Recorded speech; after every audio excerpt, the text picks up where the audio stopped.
Olha aí, pessoal, trouxe aqui uma notícia apenas para dar base em um assunto que eu quero falar aqui, conversar no canal. Já tratei en passant em outros vídeos falando sobre questão fiscal, sobre déficit, superávit e tudo mais aí, mas eu apenas tangenciei o assunto. Agora eu gostaria de falar dele de forma clara porque é importante. A gente acaba se submetendo ao típico discurso estatista a respeito da dívida pública, né? E nós acabamos deixando de lado um pouco a verdade ou a realidade a respeito de qual é o tamanho do buraco dessa dívida pública aqui no Brasil, né? Então, eu vou falar aqui hoje, a notícia não é nova, tá? É dos dados consolidados aqui de setembro, então ela saiu quase um mês atrás, mas é o que a gente tem de mais atualizado dos dados oficiais em relação às contas públicas, a questão fiscal, a dívida pública brasileira, né? Estou olhando aqui no próprio site da agência EBC Brasil, também olhei no site economia.uol, que nos ajuda com os números aqui mais ou menos da mesma forma para referendar uma em relação à outra aí, né?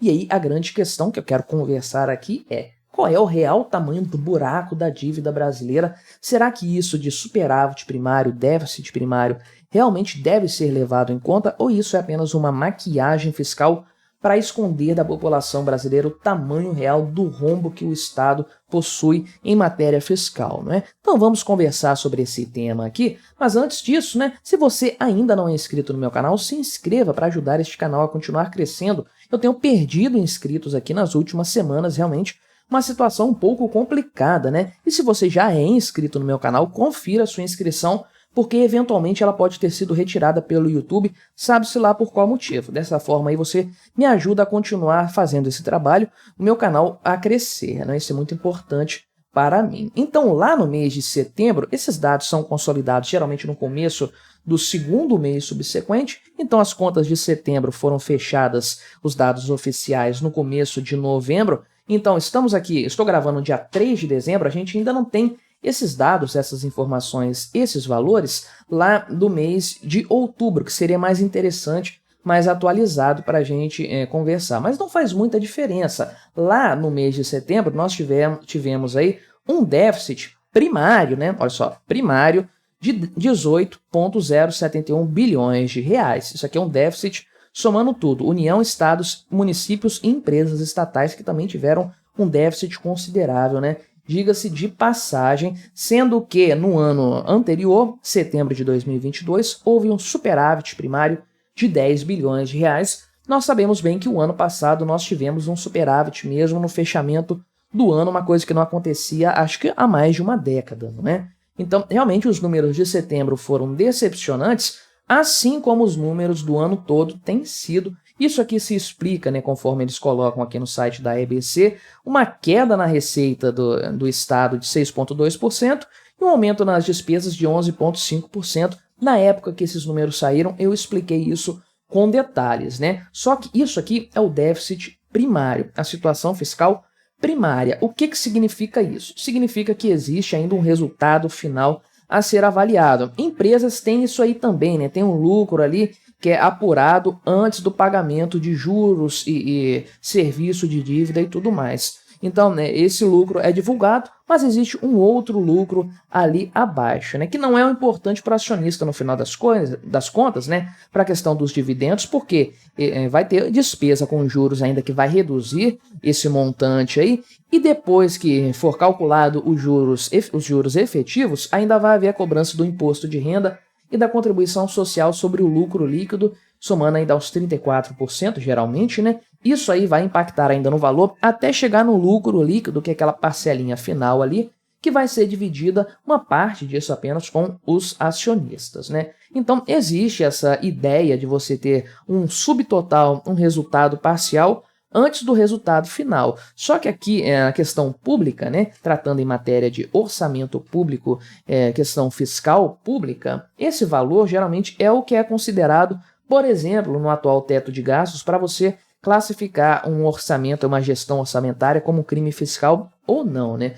Então, se um governo atinge o resultado esperado do superávit primário ou do déficit primário e da questão primária do orçamento antes do pagamento dos juros da dívida, do serviço da dívida, então isso aí está ok. Qual que é a ideia do superávit primário, por exemplo, que nós tivemos aqui no ano de 2022. Digamos que o governo tem aí 100 bilhões de superávit primário. Aliás, esse é o número que supostamente o governo Lula teria lá em 2026, de acordo com os dados lá do Fernando Haddad, né? Então, o que isso significaria na prática? Significaria que o governo teria 100 bilhões de reais, então, para usar isso e amortizar a dívida, diminuir o tamanho do principal da dívida ali, usar isso de alguma forma, pagaria os juros, eventualmente sobrando alguma coisa aí, amortizaria o valor. Então, a ideia é sobrar um dinheiro para pagar os juros da dívida, sobrando mais do que isso, custear o valor total, o montante da dívida, reduzir isso, amortizar esse valor, né? É claro que tem um monte de macetes na questão da gestão orçamentária, valores que acabam ficando de fora do superávit primário também, não apenas os juros aí. Isso maquia os números de uma forma absurda, o que é um grande problema. Mas, então, nós sempre trabalhamos aí com os números que a gente recebe do governo e tudo mais, que são divulgados, com a questão primária, déficit primário, superávit primário. O objetivo do governo é ter um superávit primário. Agora, isso serve para disfarçar o tamanho do rombo, o tamanho do buraco da dívida pública brasileira. Por quê? Veja só, voltando ao meu exemplo dos 100 bilhões de reais de superávit que eventualmente aí o governo Lula disse que iria conseguir ter, né? Digamos que os juros da dívida pública brasileira fossem de 100 bilhões de reais também. O que isso significaria na prática? Que o governo conseguiria pagar os juros com esse superávit e ficar zerado mesmo do ponto de vista nominal. Aí é o que nós chamamos de dívida nominal, orçamento nominal, resultado nominal, né? Então ficaria zerado, a dívida não cresceria. Só que 100 bilhões não dá nem para o cheiro do pagamento do serviço da dívida aqui no Brasil. A gente sabe muito bem, o valor é muito mais alto do que isso. Então o que o governo geralmente faz é pagar um pouco dos juros quando tem superávit, né? Um pouco dos juros da dívida para que ela não cresça tanto. Só que nós não estamos conseguindo nem o tal do superávit primário. Nós estamos tendo aí um déficit primário que está sendo considerado na ordem de 200 bilhões de reais. E aí todo mundo arranca os cabelos vendo esse número e fala: nossa, o governo Lula vai aumentar a dívida pública em 200 bilhões de reais. Não, vai aumentar em muito mais. Isso é o déficit primário, é o resultado. Antes dos juros, o governo fechou todas as contas ali, vai ficar devendo, sei lá, 170, 200 bilhões de reais para fechar esse valor aí das próprias contas e vai ter os juros da dívida para pagar também. Vai ter que emitir mais dívida pública para fazer esses juros aumentarem. É por isso que a gente vê esses números um pouco que parecem inconsistentes, né? O pessoal analisa aí, faz o pessoal lá de fora, né? OCDE, Banco Mundial, FMI, analisam os números, as projeções do governo que estão colocando a possibilidade de um superávit primário. Então, vamos ter superávit primário em 2025, 2026 e ano que vem zerado, né? É o número que o governo deu. A gente sabe que não é, mas é o número que o governo deu. Por outro lado, a gente olha a evolução da dívida pública, de acordo com esses mesmos órgãos analisando essas questões, a dívida pública vai crescendo ano após ano. E fica a pergunta, se tem um superávit, por que a dívida continua aumentando? Porque esse superávit é primário, não é nominal, não é aquele depois de pagar os juros da dívida, é um superávit apenas para ajudar a custear o serviço da dívida, mas ele não dá conta nem de fazer isso, por isso a dívida pública no Brasil continuamente cresce. E aqui vamos ver o número real que foi divulgado aqui a respeito desse valor das despesas aí, não é? Então veja aqui, por exemplo, que os gastos com juros no mês de setembro, a gente tem aqui um déficit na casa primário, né? Aqui o déficit primário na casa de 18 bilhões de reais, mas só com juros em um mês do ano, 81 bilhões de reais foram gastos aí, 10 bilhões a mais do que no ano passado, o que significa que a dívida pública brasileira está ficando mais pesada, né? Então tem aqui também a questão das operações do Banco Central, que o swap cambial e tudo mais, que entra nessa conta aqui, mas ainda assim, realmente um valor muito substancial, né? E aí, em 12 meses, até em setembro, ou seja, setembro de 2022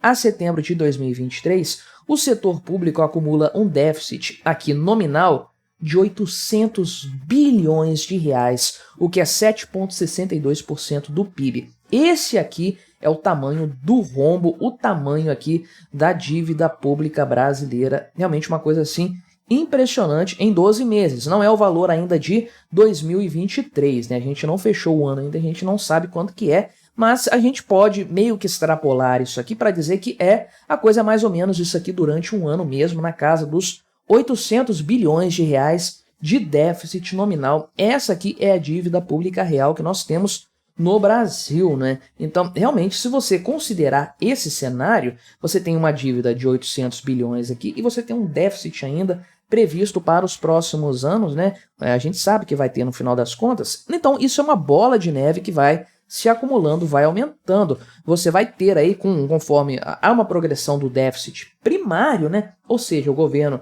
não está pagando nem as suas contas, o que pressiona essa dívida ainda mais para cima. Vamos chegar no final do governo Lula com um déficit aqui na casa de $1 trilhão, aliás, R$1 trilhão, né? Muito provavelmente porque a conta não fecha, não tem como fechar nesse sentido. Mas olha só, vendo esse número aqui, é colossal, bizarro, a gente consegue entender por que existe a história do déficit primário e do superávit primário. Porque você não pode apresentar, o Estado não pode apresentar esse número aqui para a sociedade. Não pode apresentar esse número para as pessoas, porque realmente é uma coisa assustadora. Imagina, o governo é tão ruim em fechar as suas contas que ele fica com uma lacuna, um rombo na casa de 800 bilhões de reais a cada ano, né? Então, quando a gente fala aí, vamos ter um superávit lá em 2025, 2026, né? O Fernando Haddad projeta de 100 bilhões de reais. Isso não faz nem cócegas na dívida. Olha o tamanho, o quanto o superávit teria que chegar a esse patamar de 800 bilhões para a gente zerar a conta apenas, não é para pagar a dívida nem nada, é para zerar, não deixar a dívida crescer. E aí eu te falo, de onde que o governo tiraria tanto dinheiro assim?